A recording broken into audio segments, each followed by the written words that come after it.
오늘 말씀의 제목은 지혜로운 삶이라고 하는 말씀의 제목으로 말씀의 은혜를 함께 얻으시겠습니다. 여기 성경에 전도서 1장 1절에 보시면 다윗의 아들 예루살렘 왕 선포자의 말씀드리라 이렇게 기록하고 있습니다.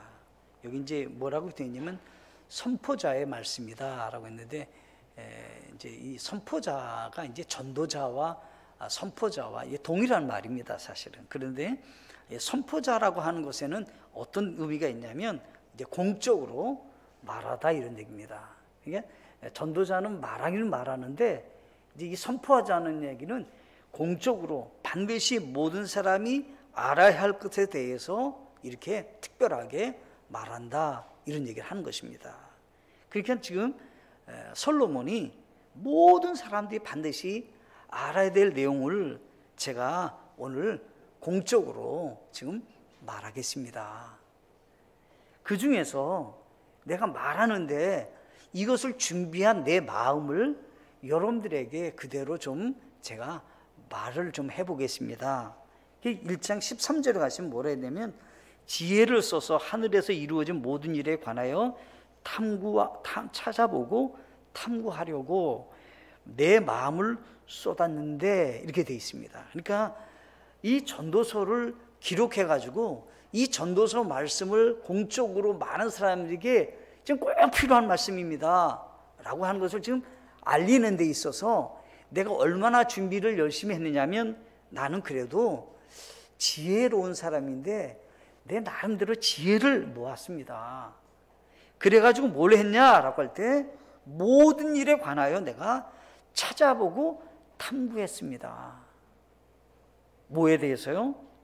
하늘 아래에서, 해 아래에서 사는 인생에게 찾아오는 중요한 문제들에 대해서 내가 지혜를 모아서 찾아보고 연구하고 탐구하고 이것을 마음을 쏟아서 내가 찾아보려고 애써서 여러분들에게 내가 연구한 것에 대해서 여러분들에게 지금 말씀을 나누려고 합니다.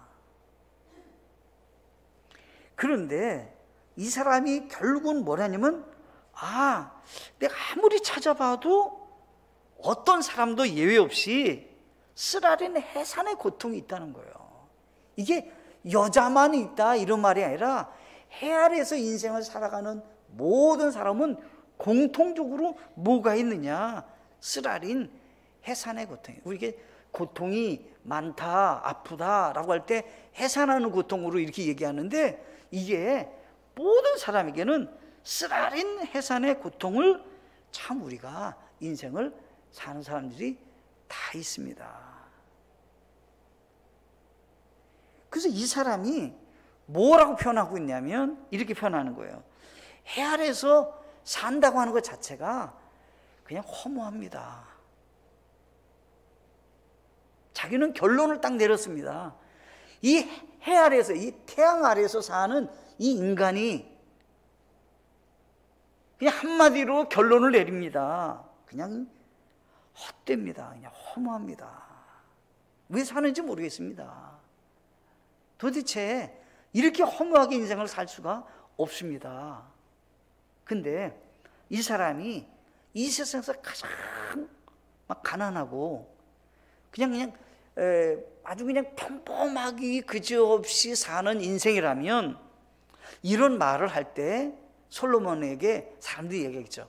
저 사람이 뭐 권력을 가져봤나, 돈을 가져봤나, 뭐 마음껏 성공해 그 사업을 해본 적이 있나, 뭐 나름대로 뭔가 즐거움이 있는 게 별로 없잖아.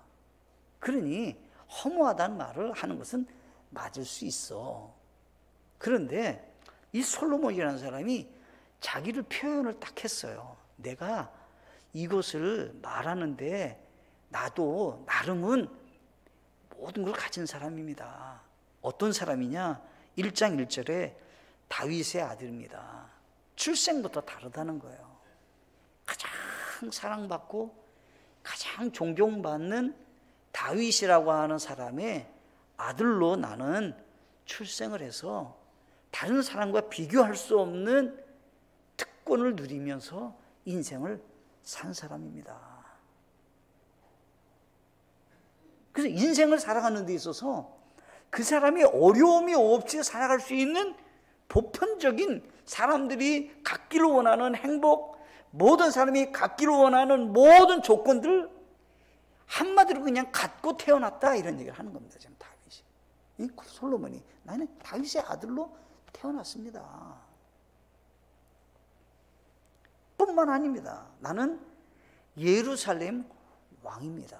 모든 사람들이 추구하고 있는 가장 높은 직위, 모든 사람이 그 자리를 가기를 원하시는 그 자리가 있다면 그것은 왕의 직위입니다. 이 세상에 더 이상 높아갈 수 없는 그 자리입니다. 그 자리에 올라갔던 그 사람이 인생을 내가 한번 또 이게 연구해보고 내 인생도 살아보면서 경험을 가지고 내가 말을 합니다. 내 나름대로 지혜를 모아서 이걸 많이 내가 생각했습니다.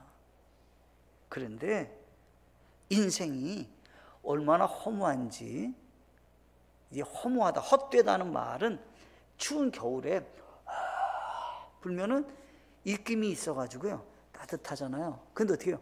금방 식어버리잖아요. 그와 같이 헛됩니다. 바람을 불었는데 금방 없어집니다. 뭔가 한 것 같지만 인생이 그냥 허무합니다. 무엇이 해 아래에서 이 땅에서 사는 모든 인생이 그와 같은 쓰라린 고통과 함께 인생이 허무한 인생입니다. 그런데 오늘 저는 중요한 얘기를 좀 하려고 하는 겁니다. 만약에 인본주의적 삶, 이 해 아래 사는 인간 자체만 생각한다면 허무합니다. 거기에 하나가 더 있어야 됩니다. 뭐냐면 하나님 중심적인 삶, 하나님이 내 삶을 인도하시는 삶, 하나님 앞에서 나의 삶이 잘 갖게 된다면 그 사람의 삶은 의미가 있습니다. 하나님이 없는 삶을 살았다면 이 세상에 어떤 것을 가진다 할지라도, 어떤 직위에 올라간다 할지라도, 어떤 걸 소유하고 어떤 것의 조건이 갖춰진다 할지라도 그 사람의 의미는 그냥 한마디로 허무합니다. 오늘 그래서 솔로몬이라는 사람이 정말 지혜로운 사람이 무엇인지에 대해서 말씀하고 있는 것입니다. 오늘 읽은 말씀에는 비교를 했어요. 뭐보다 낫다, 뭐보다 낫다, 뭐보다 낫다 이렇게 기록하고 있는 것입니다. 제가 한번 읽어볼게요. 좋은 이름이 귀한 향유보다 낫다. 죽는 날이 사람의 태어날보다 낫다. 애곡하는 집에 가는 것이 잔치집에 가는 것보다 낫다. 이게 비교를 하는 겁니다. 뭐보다 낫다, 뭐보다 낫다 이런 얘기를 좀 하고 있는 것입니다. 진정한 지혜가 무엇인지에 대해서, 우리가 어떤 삶을 추구해야 되는지에 대해서 지금 솔로몬이라는 사람은 말하고 있는 것입니다. 오늘 저는 세 가지로 진정한 의미 있는 삶, 진정한 우리의 삶 속에 지혜로운 삶, 이것이 정말 무엇인지 알고 내 것으로 소유하셔서 가장 지혜롭고 행복한 삶을 추구해 나가는 우리 모두가 되시기를 간절히 바라겠습니다. 첫째가 태어날 날보다 죽는 날을 더 좋게 하는 삶입니다. 지혜로운 사람이나 어리석은 사람이나 다 죽음 앞에서는 넘어지는 겁니다. 솔로몬은 지혜가 얼마나 있었느냐라고 할 때 과거에도 없고 앞으로도 없을 지혜를 하나님 주셔서 지혜로운 사람이었습니다. 근데 그도 죽음을 맞이하기 원치 않았을 것입니다. 근데 어떻게요? 그 사람도 역사 속의 한 인물로 세상을 떠났습니다. 그러면서 이 사람이 솔로몬이 자기가 고백한 겁니다. 전도서 3장 19절에 가시면 뭐라고 되면 이렇게 되어 있어요.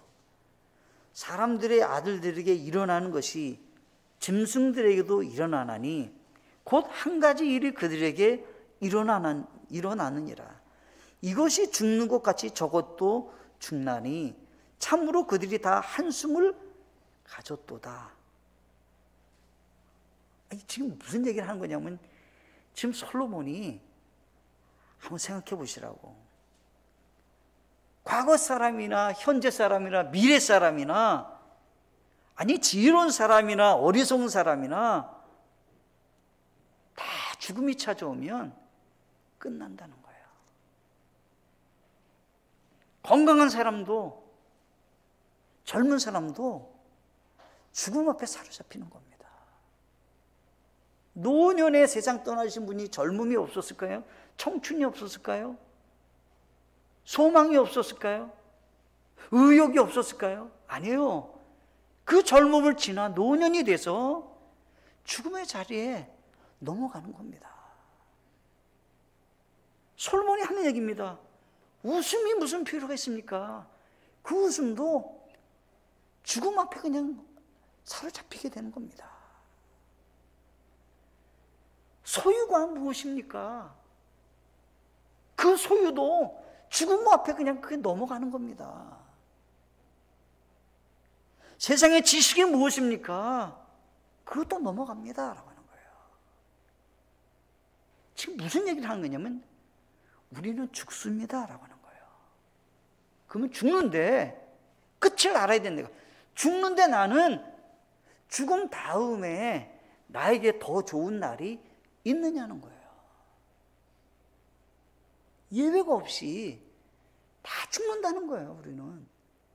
그러면 죽는 날보다 내가 더 좋은, 태어날 때는 다 좋아져, 사람들이. 근데 어떻게 해요? 점차적으로 죽어간다는 거예요. 시작했어요. 태어났어요. 시작 어떻게 해요? 죽음으로 행하고 있는 거예요, 죽음으로. 근데 죽는 날이 어떻게 해요? 더 좋은 날이 되게 해야 지혜로운 사람이라는 거예요. 태어났습니다. 죽으러 향하고 있는데 그것만 알고 살아요. 그분이 무슨 지혜가 있냐는 거예요. 이 사도 바울, 이 솔로몬과 하나님의 사람 사도 바울은 두 가지 면에서 이 사람이 갖고 있었던 것이 있어요. 솔로몬이라는 사람은 전도서 이제 12장에 가면 내가 하나님을 알고 하나님을 경외하며 하나님 안에서 내가 생명 얻은 것이 가장 행복한 인생이라고 결론을 딱 내려요. 사도 바울은 죽음의 문턱 앞에서 뭐라 했냐면 죽어도 살아도 괜찮다는 거예요. 왜요? 나는 그리스도가 존귀케 되기를 원하는데 나에게는 하늘의 시민권이 내게 있어서 나는 그곳에 간다는 거예요. 그것이 빌립보서 3장에서 결론적으로 사도 바울이 고백하는 얘기예요. 그 사람들이 순교하는 그 사람이 무엇이 소망이 되냐라고 하는 거예요. 지금 사도 바울도 고백하고 있는 거고 이 솔로몬도 고백하는 것이 뭐냐라고 할 때 죽음으로 끝납니다. 그것은 지혜가 없는 겁니다. 그래서 전도서 12장 맨 끝에 가면은 일의 결국을 다 들었다는 겁니다. 사람의 본분이 뭔지 아십니까? 하나님을 알아야 됩니다. 라고 하는 거예요.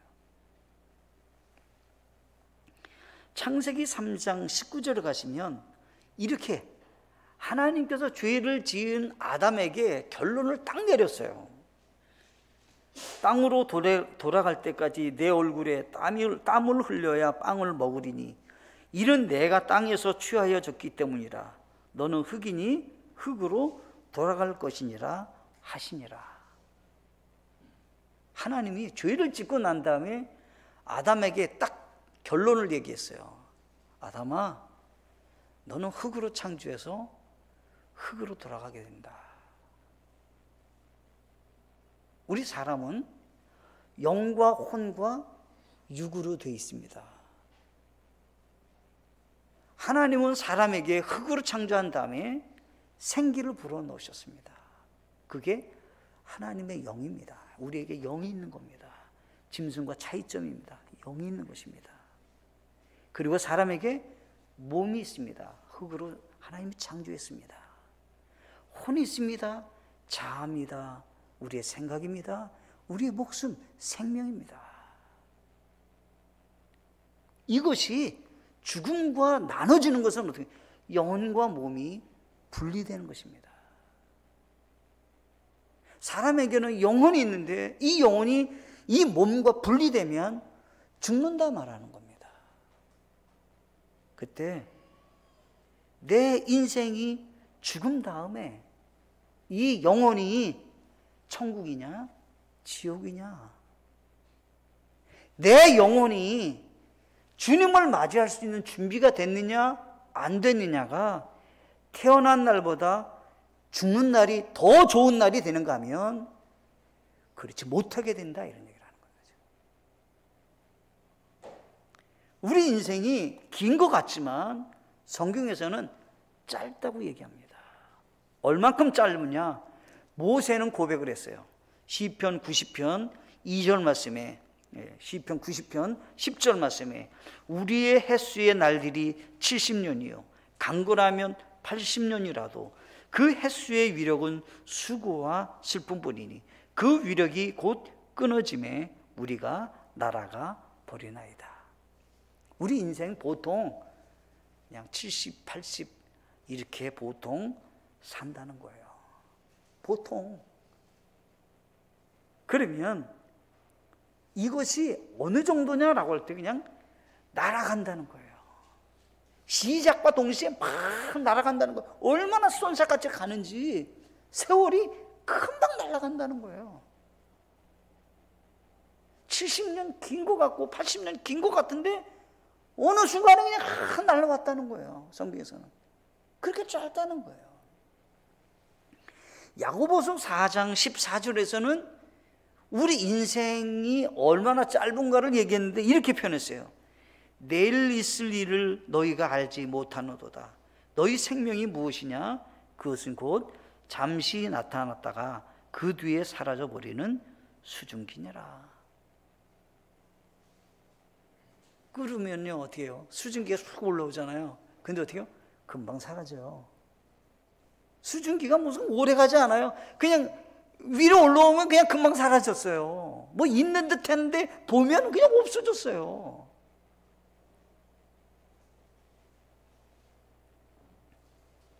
그러면서 얘기하는 겁니다, 지금.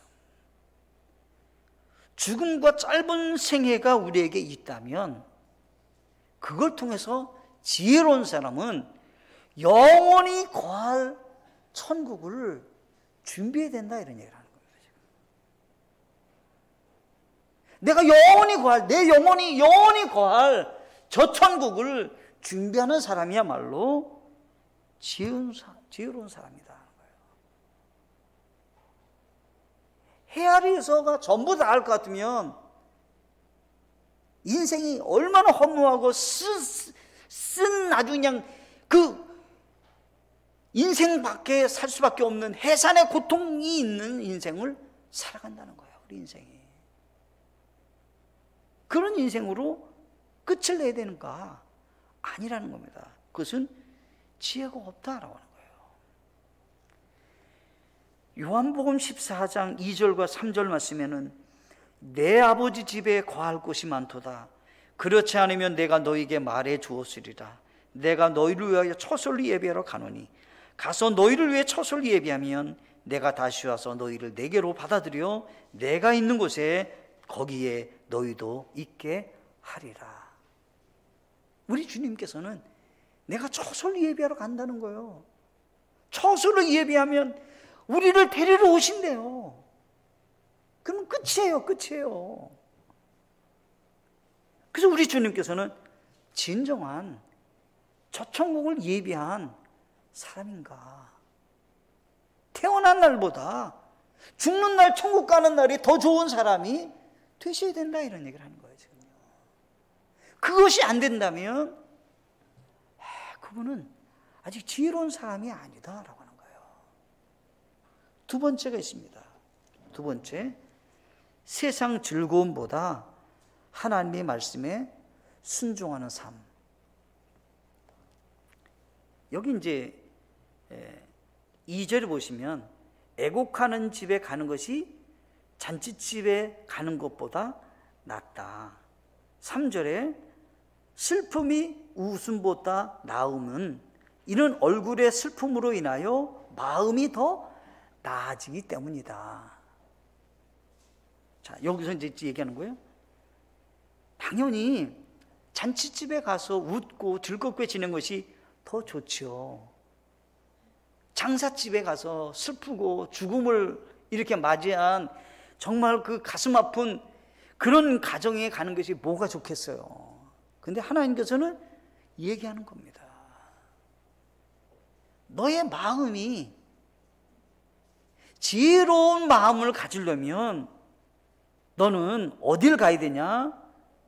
슬픔이 있고 애곡이 있는 집에 가서 진정한 기쁨과 진정한 너의 마음속에 평강을 소유해야 된다.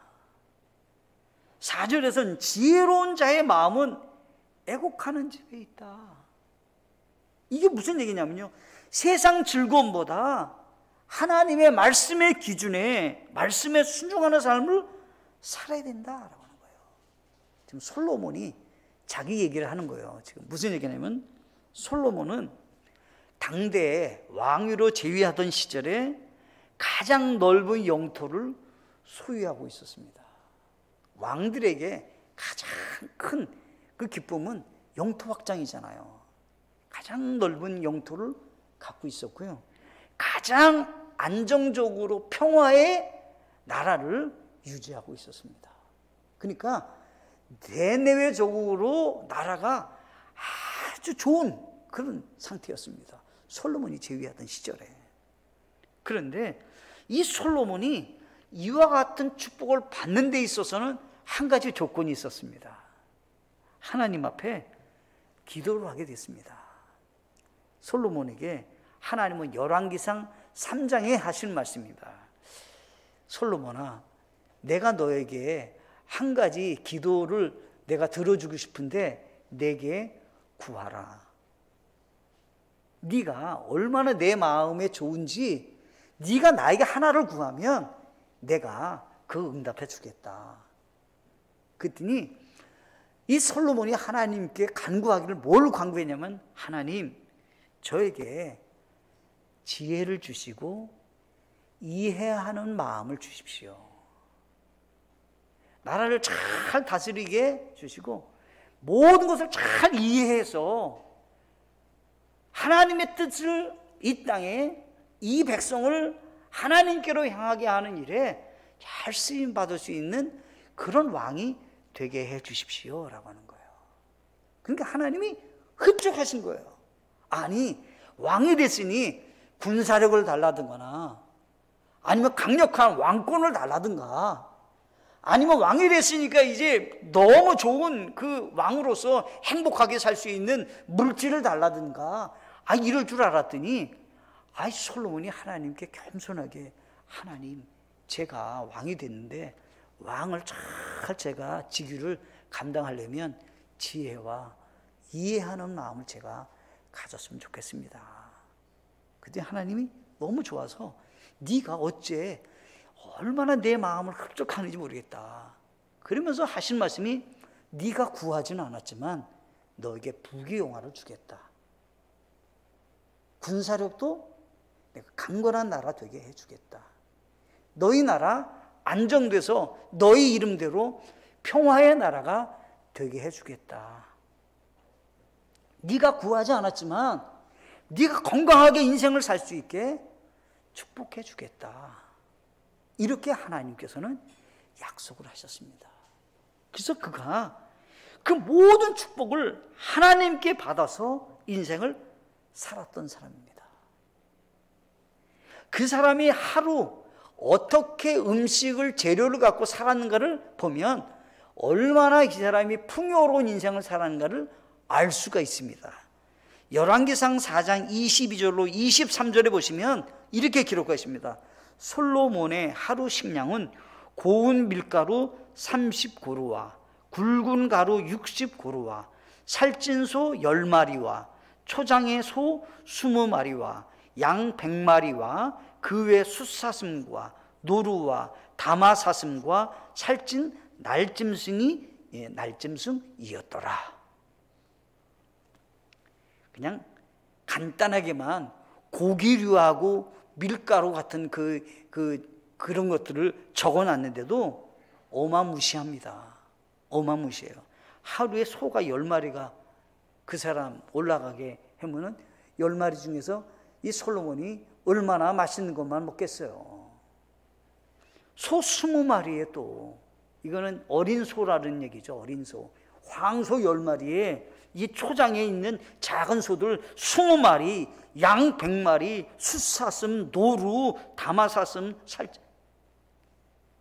좋다는 거 다 그 사람이 식사를 하면서 지냈던 사람입니다. 이 사람이 또 얘기하는 겁니다. 뭐라고 얘기하냐면 이렇게 표현합니다.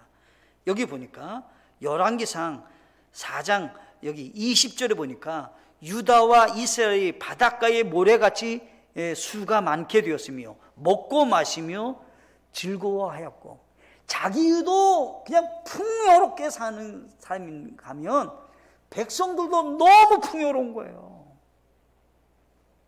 너무 좋은 시대에 지금 하나님 주셨어요. 근데 이 사람이 잘못하는 것이 이제 나타나는 겁니다. 풍요로움이 있어요. 부가 있어요. 근데 잘 관리를 못하는 거예요.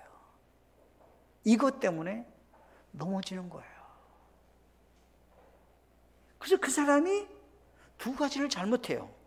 4장 26절에 보면, 열왕기상 4장 20절에 보면 솔로몬의 병거를 위한 말들의 외양간 4만 개가 그에게 있으며 기병 12,000명이 있었고 그랬습니다. 하나님은 왕이 되는 사람에게는 반드시 하지 말아야 될 것을 하나님이 규칙을 딱 준 것이 있어요. 그게 뭐냐라고 할 때 신명기 17장 16절에 보면, 그러나 그는 자기를 위하여 말을 많이 늘리지 말미라고 했어요. 타고 다니는 말을 많이 늘리지 말 것에 대해서 하나님은 이미 왕에게 이미 기준을 주셨어요. 왕이 되면 말을 늘리지 말라는 거예요. 근데 지금 솔로몬이 어떻게 해요? 외양간 4만 개가 있어요. 얼마나 병거가 많은지, 끄는 말이 많은, 아니 병거를 갖다 넣을 게 4만 개가 있어요. 그러면 그게 말이 얼마나 많겠어요, 말이. 하나님의 말씀에 그가 바르게 하지 않았다는 거예요. 자기가 생각되는 세상의 즐거움에 빠져 있는 거죠. 세상의 성공, 세상에서 누리는 소유, 세상에서 누리는 쾌락, 세상에서 누리는 직위, 이런 거 다 누리며 살았는데, 그래서 착각을 한 거예요. 하나님의 말씀에 순종해야 되는데 순종하지 않았다는 거예요. 자기가 선택한 거죠. 잘못한 거예요, 지금요. 또 한 가지가 있어요. 솔로몬에게는 아내를 많이 두었어요. 아내를. 솔로몬이 아내를 많이 두었어요. 하나님은 아내를 많이 두지 말 것에 대해서 말씀하셨는데 아내를 많이 두었어요, 그가. 그래서 어떻게 해요? 아내들이 마음을 움직였어요. 그래서 어떻게 해요? 이방 나라의 아내들을 맞이하다 보니까 이방 아내들이 우상을 갖고 들어왔어요. 그래서 솔로몬으로 하여금 우상 숭배하게 만드는 거예요. 그래서 결국은 어떻게 됐냐라고 할 때 솔로몬이 우상 숭배로 넘어지는 거예요. 하나님의 말씀에 솔로몬은 크게 두 가지를 잘못했어요. 성경에서는 한 아내의 한 남편이라고 말씀하셨는데 솔로몬은 여러 아내를 두었어요. 그래서 무너졌어요. 자기를 위해서 말을 많이 두었어요. 하나님 말을 많이 두지 말라고 했는데 너무 많은 말을 두었어요. 그래서 물질의 풍요로움과 나라의 번영함이 그로 하여금 잘 다스리지 못하고 관리하지 못해서 넘어지는 일이 있었다라고 하는 거예요. 솔로몬이 고백한 말이 있어요. 전도서 7장 12절에 보면 지혜는 방벽이요 돈은 방벽이니라. 이 솔로몬이 한 가지 의지하는 것이 있었는데 그게 뭐냐면 물질이었다는 거예요. 물질. 돈이 너무 많아요. 근데 이 돈이 자기를 지켜줄 거라고 생각한 거예요. 돈이. 세상에 사는 사람보다 지혜가 있는 것이 나를 지킬 거라고 생각했고, 돈이 자기의 벽이 되어갖고 자기를 안전하게 돌보고 자기를 보호하고 자기로 하여금 그곳에서 편안하게 살 수 있는 공간을 마련해 주는 것으로 생각했다는 거예요. 오늘 다 그렇게 생각하잖아요. 돈이 나를 지켜줄 거라고 생각하잖아요. 이 솔로몬만이 아니에요, 사실은. 그런데 솔로몬이 고백하는 말이에요. 진정한 지혜가 뭐냐 하는 거예요. 세상의 즐거움이 하나님 말씀에 불순종하게 만드는 거라면 지혜가 없다는 거예요. 그래서 우리는 하나님의 말씀에 초점을 두고 세상에 있는 어떤 즐거움과 세상에서의 어떤 선택보다 하나님의 말씀에 굳굳하게 서는 하나님의 사람이 되셔야 된다라고 하는 것입니다. 성경에 보면 나사로와 부자가 나옵니다. 근데요, 나사로는 이름이 있고 부자는 이름이 없습니다. 가난한 사람, 부자의 상에서 나오는 겨우 음식을 갖고 사는 나사로는 이름이 있고요, 부자는 이름이 없어요. 성경에 왜 이름이 없다고는 없지만 한번 생각해 보세요. 하나님께 가면 부자라고 하는 이름은 있어도 그 사람 이름 자체가 없어요.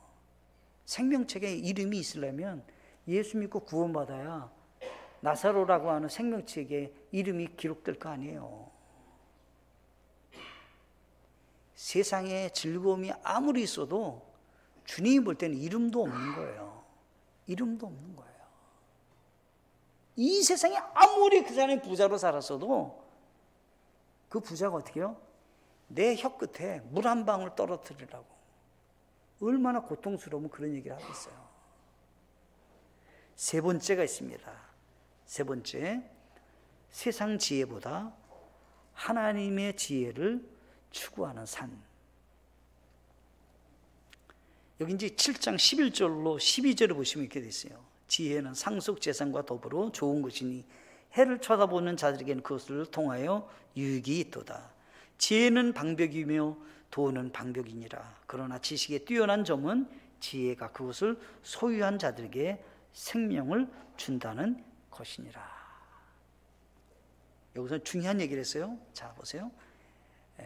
이 세상에서 가장 좋은 선물이 있어요. 하나는 상속재산이에요. 부모님이 상속재산을 풍성히 줬어요. 얼마나 좋아 이거요. 이건 그냥 인생을 편하게 살 수 있는 그게 된 거잖아요. 부모님이 그냥 풍성하게 상속재산을 줬으면 얼마나 그냥 편안하게 잘 살 수 있잖아요. 또 한 가지가 뭐냐면 지혜라는 거예요. 근데 그 지혜는 어떤 지혜냐? 생명을 주는 지혜라는 거예요. 그리고 얘기하는 거예요. 세상 지혜는 이 세상에서는 유익할 수 있어요. 근데 영원한 생명을 주지는 못해요. 영원한 생명을 주는 것은 솔로몬이 갖고 있는 지혜로는 안 되는 거예요. 하나님이 주신 지혜로 가셔야 돼요. 하나님이 주신 지혜가 뭐냐라고 하는 거죠. 성경에서는 이렇게 얘기했어요. 고린도전서 1장 21절에 하나님의 지혜에 있어서는 세상이 지혜로 하나님을 알지 못하였으므로 하나님께서 복음 선포에 어리석은 것으로 믿는 자를 구원하시는 것을 기뻐하셨도다. 자, 하나님이 주신 지혜가 있어요. 하나님 주신 지혜는 뭐냐라고 할 때 예수님이라는 소식을 접하고 예수님을 믿고 어떻게 해요? 구원받는 거. 예수님 믿고 구원받으세요. 그래서 예수님 믿고 구원받았어요. 이것이 하나님이 주시는, 우리에게 주시는 지혜라는 거예요. 아멘. 이 세상에 어떤 지혜로도 구원 못 받아요. 근데 예수님이라는 분을 통해서 믿음으로 구원받는 자예요. 고린도서에서 기록할 당시에 고린도 사람들과 그 당시 예수님을 믿지 않는 유대인들과 이방 사람들은 두 가지를 추구했어요. 어떻게 구원받기를 원하냐면, 유대인들은 큰 기적이나 뭐 능력을 행하는 것으로 예수님 믿으려고 했어요. 그러니까 예수님 가는 데마다 기적 행하라고, 예수님 기적 행하라고. 그리고 예수님이 나는 한 가지 기적밖에는 보여줄 것이 없다. 무슨 표적이냐면 요나의 표적이라는 거예요. 예수님이 큰 물고기 뱃속에서 요나가 죽었다가 3일 만에 살아난 것이, 예수님이 우리 죄를 위해서 죽으셨다가 3일 만에 부활하신 그 기적 외에는 내가 보여줄 것이 없다. 유대인들은 날마다 표적만 구하는 거예요. 오늘날도요, 신유 은사만 추구하는, 그러면 그건 믿음이 없는 거예요.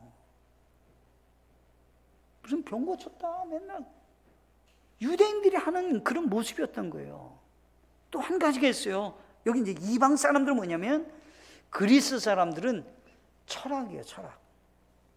세상의 고상한 지식, 지혜, 철학, 사상, 좋은 그런 뭐 도덕 윤리적인 그런 이야기들, 그런 얘기가 사람들에게 와닿고 참 좋다고 생각했던 거예요. 근데 그것으로 천국 가지는 못해요. 사는데 조금 유익이 될 수 있어요. 그래서 여기 성경에 보니까 고린도전서 1장 22절에 유대인들은 표적을 요구하고 그리스인들은 지혜를 추구하나 우리는 십자가에 못 박히신 그리스도를 선포하노니 그분은 유대인들에게는 걸려 넘어지게 하는 것이요 그리스인들에게는 어리석은 것이로되 부르심을 받은 자들에게는 유대인들에게나 그리스인들에게나 그리스도는 하나님의 권능이시요 하나님의 지혜이시니라. 어떻게 구원받는다고요? 예수 그리스도를 통해서 구원받는다는 거예요. 우리 하나님은 우리에게 한 가지 선물을 주셨어요. 상속재산은 어떻게 받는 거냐면요, 죽어야 받아요. 부모님이 세상을 떠나야 받는 게 상속재산이에요. 그죠? 그러면 예수님께서, 하나님은 상속재산을 줬어요. 예수님을 우리에게 주셨어요. 예수님이 어떻게 해요? 우리를 위해서 죽으셨어요. 그리고 죽음을 이기시고 예수님만 믿으면 어떻게 돼요? 상속재산, 부활을 얻게 되는 거예요. 아멘이신가요? 그래서 솔로몬이 상속재산을 얘기하는 거예요. 자, 나는 부모님에게 상속재산을 받았습니다. 다윗에게 큰 상속재산을 받았어요. 그런데 상속재산을 받은 이 솔로몬이 진정한 상속재산이 있습니다. 우리를 위해서 하나님께서 내어주신 가장 고귀하신 독생자 예수 그리스도를 우리를 위해서 선물로 내어주셨습니다. 그분이 우리 죄를 위해서 죽으셨습니다.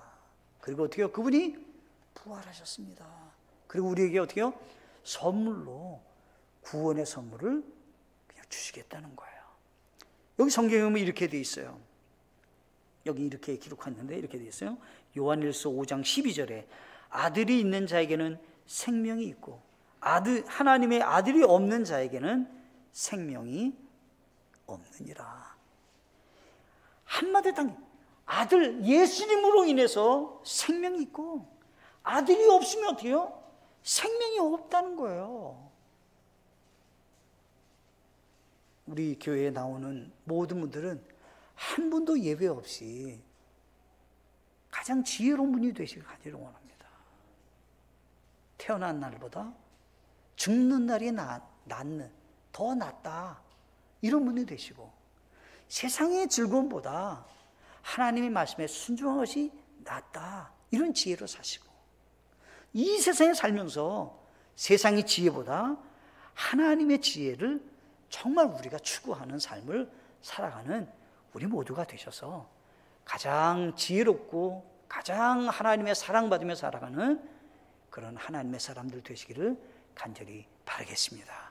함께 기도하시겠습니다.